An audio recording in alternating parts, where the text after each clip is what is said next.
Bonjour, je sors à l'instant des locaux de CCR, Caisse Centrale d'Eurascience, et je me dirige vers le sommet Change Now, qui commence aujourd'hui à Paris.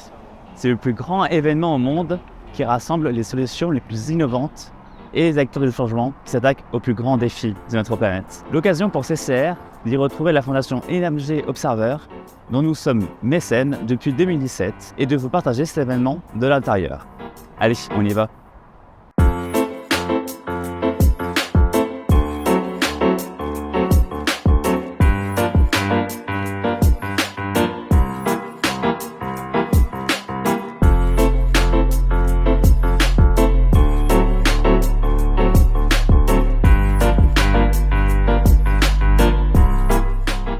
Moi, je m'appelle Muriel Guidoni de Rognocourt, je suis directrice d'Energy Observer Foundation. L'aventure, elle commence en 2013 avec un capitaine de marine marchande qui est aussi un coureur à la voile, un grand sportif qui décide d'abandonner toutes ses activités pour créer un prototype, un démonstrateur qui va prouver au monde entier qu'on peut naviguer propre, on peut naviguer de façon autonome avec un bateau que vous voyez là, qui combine les énergies renouvelables et une chaîne de production d'hydrogène à bord. Ce bateau qui s'appelle Energy Observer a navigué autour du monde à partir de 2017 jusqu'à aujourd'hui, et l'odyssée autour du monde va se poursuivre jusqu'en 2024. Aujourd'hui, on est à plus de 70 escales.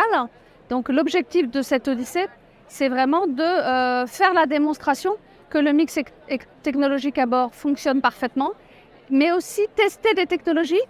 Quand on a des technologies qui sont décevantes, on les remplace, qui ne sont pas suffisamment efficaces, pas suffisamment efficientes, on les remplace. On l'a fait pour des panneaux solaires, on l'a fait pour les éoliennes, on l'a fait pour la pile à combustible. Donc le premier objectif, il est scientifique. C'est un objectif d'innover au service du verdissement des flottes. Le deuxième objectif, il est pédagogique. Il est de profiter de cette odyssée autour du monde pour transmettre, expliquer. C'est là qu'intervient toute la dimension pédagogique du projet Energy Observer, qui s'est traduit par la création d'un fonds de dotation qui s'appelle Energy Observer Foundation, que je dirige. Et donc l'objectif du fonds de dotation, que nous avons complètement recentré sur l'objet énergie et objectif de développement durable, c'est vraiment à la fois de fédérer les expertises, de porter une parole, ce qu'on appelle en anglais l'advocacy, dans des endroits comme le One Ocean Summit où Victoria est intervenue. Et ce type d'intervention, il en fait beaucoup dans des endroits qui ont un impact fort à l'Assemblée nationale ou ailleurs. Et puis on fait venir à nous, soit dans le village Energy Observer, qui est un de nos outils, une structure qu'on monte en 10 jours quand même. Donc c'est une structure assez imposante avec une salle de projection, une salle d'exposition qu'on a montée par exemple sur la route du Rhum ou sur le Champ de Mars. On accueille les enfants dans ce village, on les accueille sur le bateau à chaque escale, on les accueille partout où on peut, des enfants, des adolescents, et là on fait un vrai travail de pédagogie. On le fait aussi sur les ODD, d'abord parce que c'est fondamental, ensuite parce que Victoria a été nommée ambassadeur français pour les 17 objectifs de développement durable. Et donc ça, c'est vraiment l'aventure bateau, odyssée, fondation. On a aussi Energy Observer Production qui produit des films, soit pour l'odyssée, soit pour le fonds de dotation, partout dans le monde, et des films de différents formats avec différents objectifs. Celui qui est la série qui est la plus connue, c'est une série qui a été diffusée sur Canal+. Pour le coup, 2 documentaires, des 52 et un 90 minutes. Et on a aussi une plateforme qui s'appelle Energy Observer Solutions. Je me retourne parce qu'on la montre ici sur ce stand, laquelle on a mis en ligne 200 en 2 langues capsules qui montrent des solutions partout dans le monde d'inventeurs qui ont changé la donne avec une création d'entreprise ou une création de produits, et qui ce qu'on appelle nous les solutions. Et ce sont que des solutions financées par des entreprises ou des personnes privées, des petites entreprises généralement.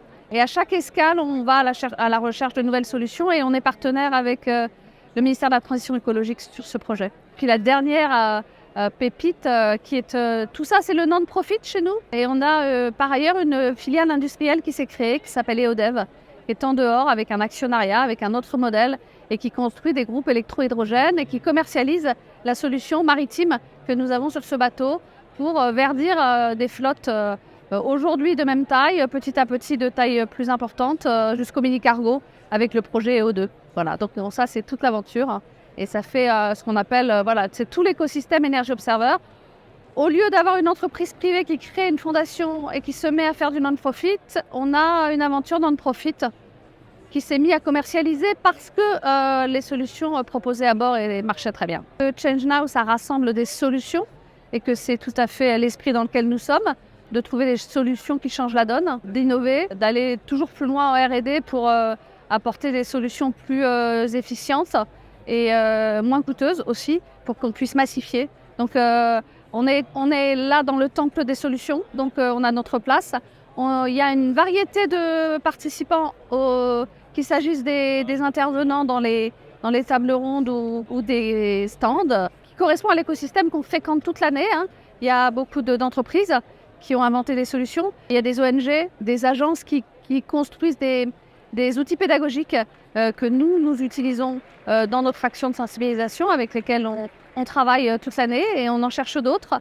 Il y a aussi des représentants des pouvoirs publics qui viennent ici pour parler de planification écologique, de transition énergétique, d'industrie verte, de ce que ça veut dire que de réglementer dans le pays au bénéfice de tout ce à quoi nous croyons ici. Donc c'est des gens que nous voyons aussi planer.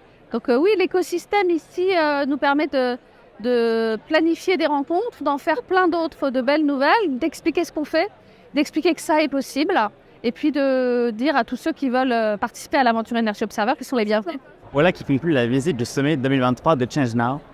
Cela nous tenait particulièrement à cœur d'y assister, car cela fait écho à notre mission de réassureur pour le compte de l'État en France, des catastrophes naturelles, ainsi que de notre rôle de conseil afin que ce système reste durable.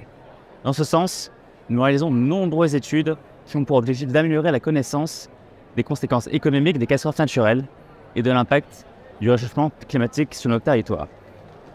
En attendant la prochaine édition, je vous encourage à regarder en description ou en commentaire les liens vers les principales ressources utiles à ce changement qui nous concerne tous à notre échelle.